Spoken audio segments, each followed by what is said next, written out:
Law 7. Get others to do the work for you, but always take the credit. Judgment. Use the wisdom, knowledge, and legwork of other people to further your own cause.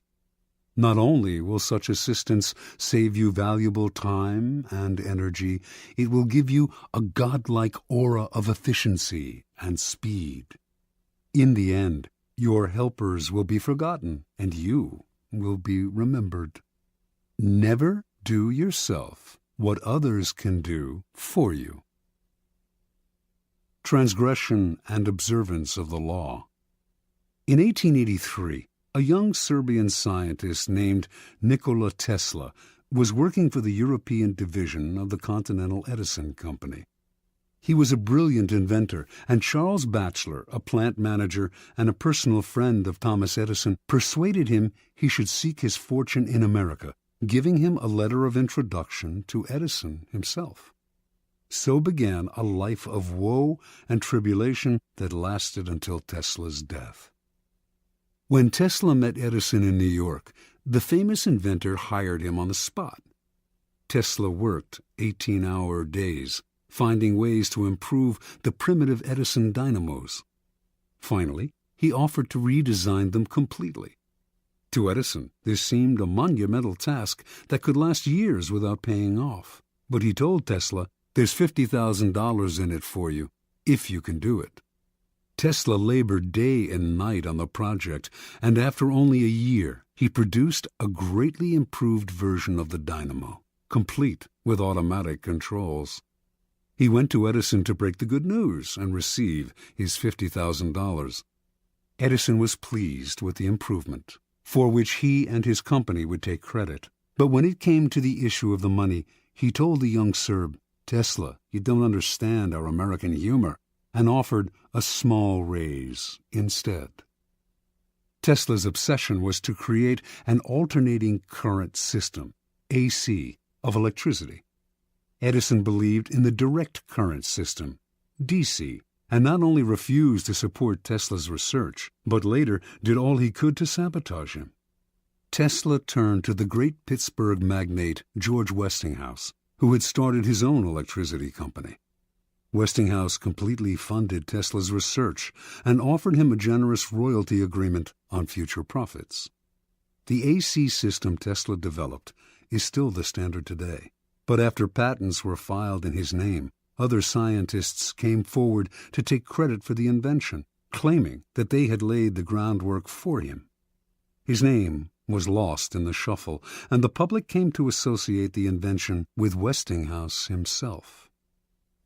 A year later, Westinghouse was caught in a takeover bid from J. Pierpont Morgan, who made him rescind the generous royalty contract he had signed with Tesla.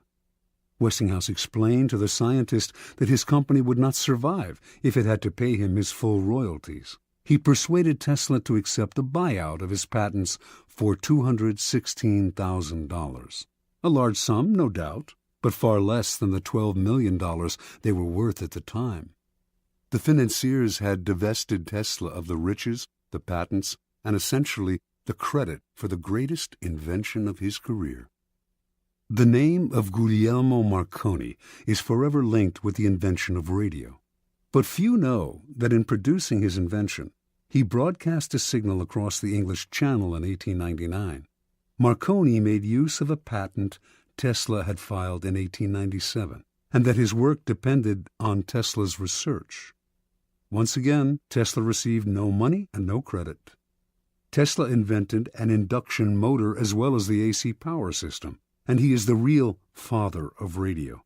Yet none of these discoveries bear his name. As an old man, he lived in poverty.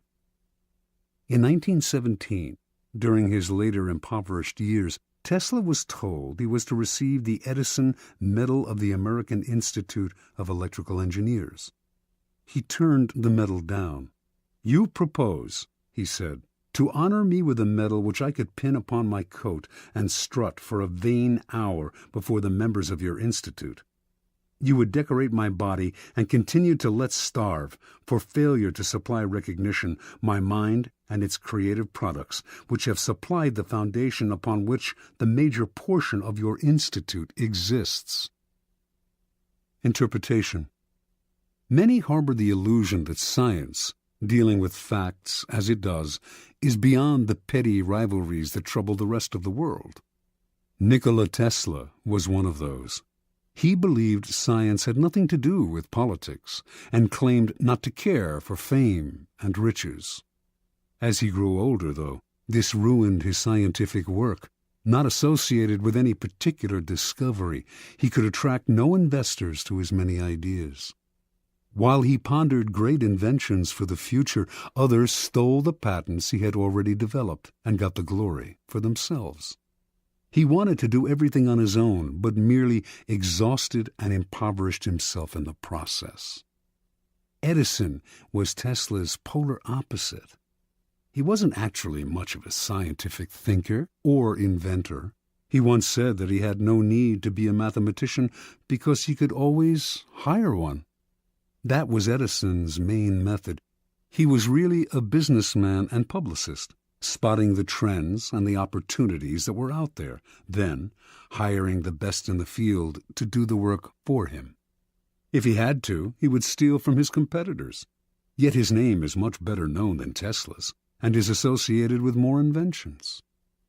The lesson is twofold. First, the credit for an invention or creation is as important, if not more important, than the invention itself. You must secure the credit for yourself and keep others from stealing it away or from piggybacking on your hard work. To accomplish this, you must always be vigilant and ruthless, keeping your creation quiet until you can be sure there are no vultures circling overhead. Second, learn to take advantage of other people's work to further your own cause. Time is precious and life is short. If you try to do it all on your own, you run yourself ragged, waste energy, and burn yourself out. It is far better to conserve your forces, pounce on the work others have done, and find a way to make it your own. Keys to power. This is the essence of the law. Learn to get others to do the work for you, while you take the credit and you appear to be of godlike strength and power. If you think it important to do all the work yourself, you will never get far, and you will suffer the fate of the Teslas of the world. Find people with the skills and creativity you lack. Either hire them while putting your own name on top of theirs, or find a way to take their work and make it your own. Their creativity thus becomes yours, and you seem a genius to the world.